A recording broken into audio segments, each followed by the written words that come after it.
بهاترین چیزی که ممکنه مثلا یک شیء، یک نامه خیلی مهمه، یک سنگ گرون قیمته، یک چیزی که خیلی مهمه. خب نیمار، نه خود نه امباپه، نه مسی.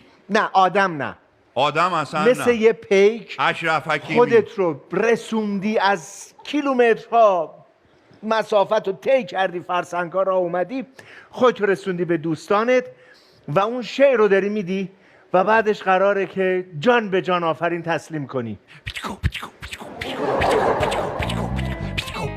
از خیلی دور دارم میام. خیلی دوره، خیلی دور. یه دقیقه وار میستم، حاج آقای علوفه‌ای به اسبم میده، حاج آقای علوفه به اسب بده، اون میده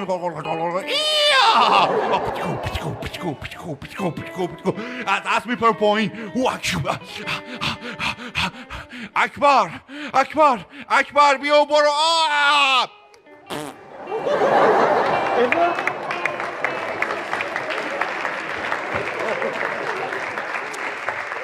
نتونستی جمله رو بگی نه؟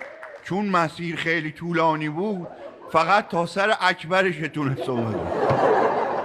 ایشالله پیک بعدی بقیهش میگم.